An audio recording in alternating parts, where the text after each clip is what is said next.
So we're talking about songwriting. One of the tools that I use is my webcam.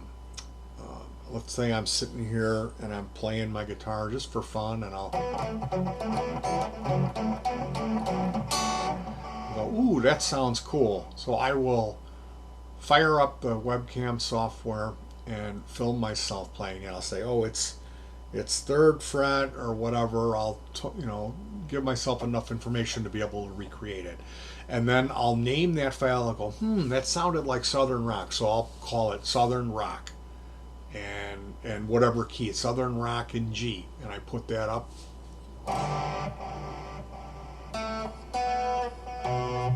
Southern rock in B, excuse me, and I'll have that file up on. Right now, I have three. One's called Nice, one's called Goofusus, and one's called Melody E, which I don't remember what Melody E is. Let's. This is a melody that I stole from Dark episode, season 1, episode. It's in E.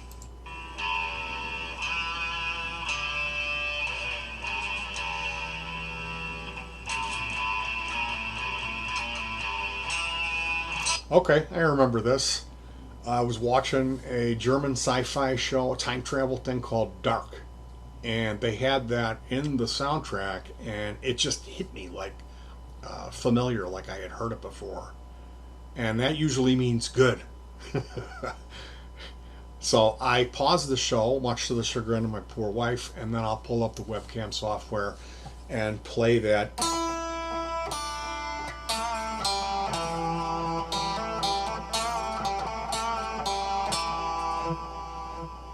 And label that Melody E, which that turned into the Indian song. So this process for this method, where you don't want to be coming up with these little ideas and then you're playing it, and maybe your wife will go, "Hey, it's time for lunch," and you put your guitar down, and then that idea goes away.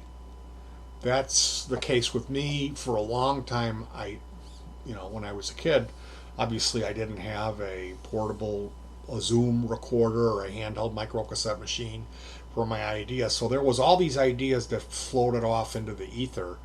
Well, luckily enough, the way my mind works, that stuff was still in there, and it would come back and I wouldn't even remember. So I would write that into a song for the family band. So there's like a good percentage of the music that I wrote in that time period of like 2012 to 2015.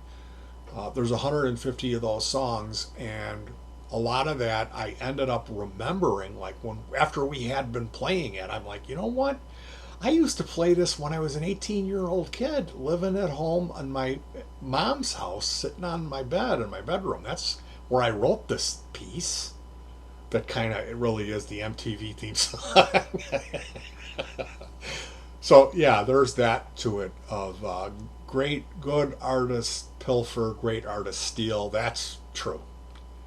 But we're talking about songwriting, and I just wanted to give you guys a window into how I do what I do, and the tools that I use to do it. So if you don't have a way to record your little ideas, that's something you want to consider doing if you want to get into songwriting. And I recommend just a webcam is a great way to do it. Doesn't cost much. If you don't have one, you can find one at a resale store for under $5 any day of the week. And it might not be the best quality, but the audio is going to be great quality. Audio is always going to be really good, CD quality with a decent mic on it. So you don't have to worry about the video so much. Anyway, having those files on your desktop, today I noticed one was called Nice, and I checked it out, and it didn't really fit in with a drum beat. It just seemed like it would have been better played solo, like an intro. So I actually, this thing that's called Nice, it was in B, and the key that my last song that I wrote, which is called Tubbs, is in B. So hey, I tacked it on as an intro and an outro for Tubbs, which now it has a home, which is really cool. So there's that, playing a riff, saving it, and then using a DAW with drum software and auditioning those MIDI loops that come free with the drum software, checking them out, going through and playing them until you find one that you hear your riff will sync with. And then putting together the drum beat that way is one way to do it. Another way to do it is to get a MIDI keyboard and play that stuff yourself in the DAW and record it. If you can't find a drum beat that will fit with your idea, then you have to program it yourself, which means play it yourself. And you don't even need a MIDI keyboard to do that. You can get apps to use your QWERTY keyboard, your regular typing keyboard, or you can play it with a mouse. I mean, yeah, that's not going to be as good. It's recommended to have a MIDI keyboard if you're going to be doing songwriting. That's one of the things you're going to want to pick up. But another way for this is, like yesterday in the case of this song, it's called Tubs. And I call it Tubs because it reminds me of if you would be watching Miami Vice, and let's say the killer, the big cocaine dealer, he gets gunned down. Oh, he didn't get gunned down. The bullets missed and they hit his little blonde petite girlfriend. There's bullet holes and blood on the crimson and the white dress, the good girl. She didn't even know he was pilfering weasel dust. There's bullet holes and the kilos of cocaine. You remember the scene. The sad music comes in. Kind of sounds like Jan Hammery. So that's what this Tubs piece is. It's very much sounds like an 80s television theme, a sad thing. And for this particular case, I downloaded a folder. It was a company giving away free loops and samples. And I bid on it. I had to give them my email address, and then I was grabbing some files.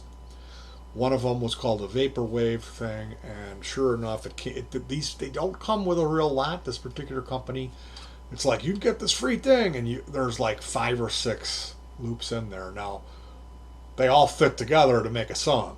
That's the thing.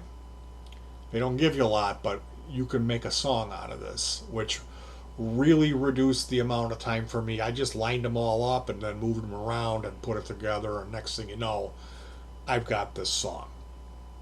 So that's another way to do it, which then you're it's a little bit less creative because you're being told what to play by, the instrumentation that exists in the loops and samples. But there's nothing wrong with that. I'm still playing my guitar part over it. But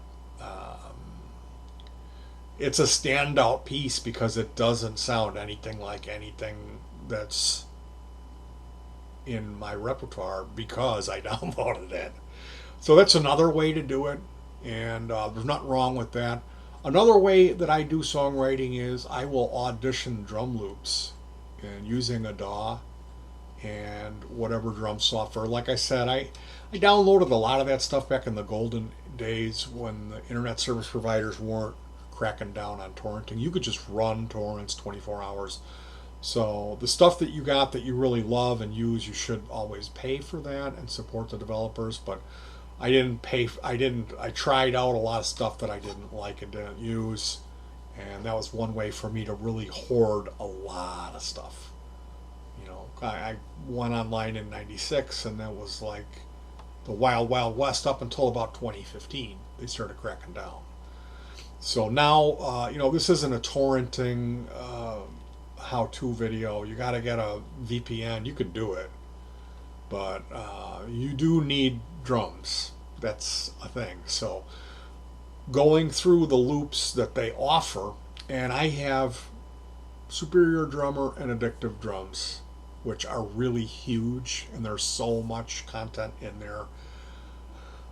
I can usually find what I need without having to worry about programming it, which is great. But I do program certain things. I do have to grab a MIDI keyboard and play certain things, especially outros and 4 counts, rather than edit them together. And that's another way to do it. But opening up a DAW and just auditioning, just listening to different drum beats.